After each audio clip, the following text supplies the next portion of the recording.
El pentecostalismo. ¿Un movimiento de Dios o del demonio? El movimiento pentecostal se empezó a gestar en América del Norte con raíces de los movimientos wesleyano del siglo XVIII y de la santidad del siglo XIX.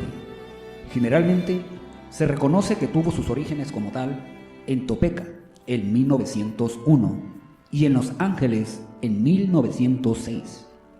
Hoy se ha expandido por todo el mundo al grado que son cerca de 800 millones de miembros. Pero, ¿es de Dios un movimiento que presenta manifestaciones espirituales raras?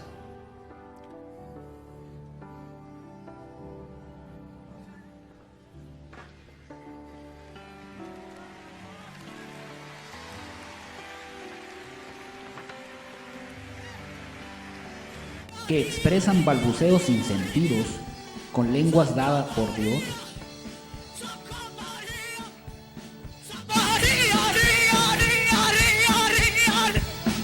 Que convierten los cultos de adoración a Dios en un desorden sin control?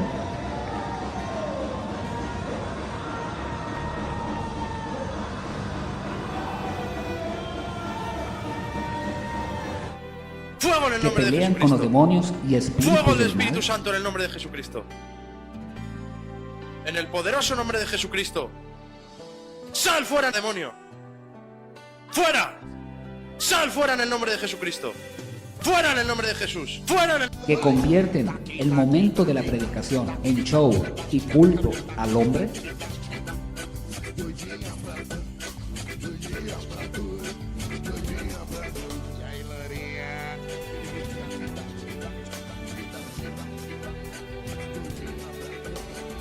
Que aplican los textos en forma literal sin realizar ninguna reflexión teológica?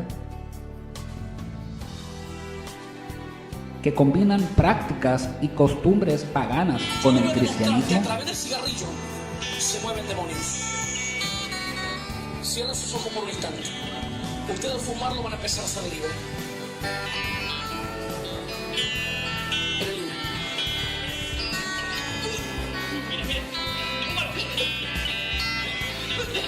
Analicemos un poco el movimiento pentecostal. ¿Tiene este movimiento sustento bíblico? Claro que sí. El movimiento pentecostal sustenta sus doctrinas en la Biblia, principalmente en la teología lucana que es presentada en el Evangelio de Lucas y Hechos. Lucas describe en su Evangelio cómo es que Jesucristo fue lleno del Espíritu Santo desde la concepción. Luego el Espíritu Santo lo ungió en el Jordán y fue así que comenzó a obrar en el poder carismático. El Espíritu lo guió hasta la cruz y estuvo con él en la resurrección. En Hechos, Lucas continúa describiendo cómo fue que el Espíritu Santo llegó a la iglesia primitiva y las manifestaciones sobrenaturales que se dieron en diversos lugares después del día de Pentecostés. Y fueron todos llenos del Espíritu Santo y comenzaron a hablar en otras lenguas según el Espíritu les daba que hablasen. Hechos 2, 3 al 4. Así que el movimiento pentecostal del siglo XX no es una secta, no es un movimiento antibíblico, no es un movimiento del diablo. Es un movimiento que tiene profundas raíces bíblicas novotestamentarias. Acusaciones al pentecostalismo. Es puro desahogo emocional. Esto lo expresamos cuando lloramos, levantamos las manos, danzamos, brincamos, etc.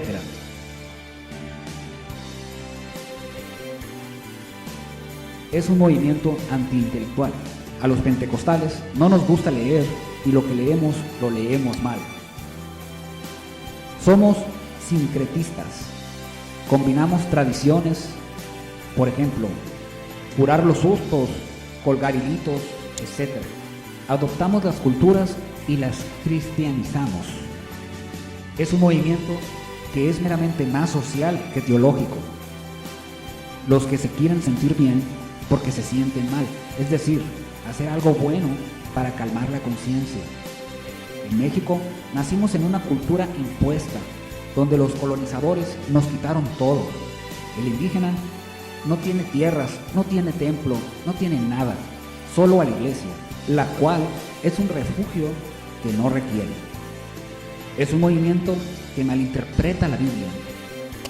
un movimiento muy literalista. Por ejemplo, hasta el día de hoy queremos defender el hablar en lenguas desde la Biblia. Es un movimiento dualista. Separamos lo natural de lo espiritual. No tenemos amigos carnales para no contaminarnos. Es un movimiento sin razón teológica. No reflexionamos. Respuestas a las críticas. El pentecostalismo puede dar respuestas. El pentecostalismo no es un movimiento para pobres, pero seguimos a Jesús en Galilea, dignificamos a los marginados. El pentecostalismo no es una iglesia emocional, sino que testificamos lo que está dentro de la presencia de Dios. Unimos la experiencia del pasado con el futuro. No leemos mal la Biblia, más bien la leemos con otros ojos. Hemos hecho un cambio hermenéutico. Dicen que somos solo movimiento social, y tampoco es cierto, sino que existimos para servir al hombre. Por eso, trabajamos en lo social también, y es lo que nos hace oler a hombres. Nos consideran como un movimiento sin razón teológica, pero en realidad, Lucas nos da la razón teológica.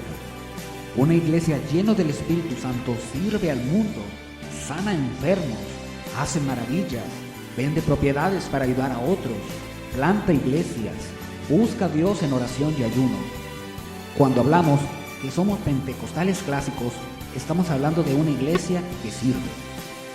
¿Cómo se debe entender y vivir el pentecostalismo en el siglo XXI? En este siglo XXI debemos ser justos con la teología que nos aporta Lucas, a quien se ha denominado el teólogo del Espíritu, y es él quien nos da las bases para llegar a una correcta comprensión del pentecostalismo. El pentecostalismo de nuestra época debe ser comprendido y vivido como una obra experiencial. El movimiento pentecostal no considera la fe mayor que la experiencia. Al contrario, la experiencia es un elemento que complementa la fe. Una obra vocacional. Quienes tienen el don del Espíritu Santo desempeñan una función, una labor dentro del cuerpo de Cristo, la Iglesia. Una obra que imparte responsabilidad social. Los pentecostales y carismáticos deben recordar que el don del Espíritu no es solo una bendición espiritual, es una responsabilidad. Su significado se extiende más allá de la sala de oración y el culto de adoración a un mundo que necesita oír una voz profética juntamente con la demostración del poder del Espíritu. Una obra que nos santifica. Esta obra nos lleva a vivir una vida moralmente correcta, dando lugar a la salud integral del hombre.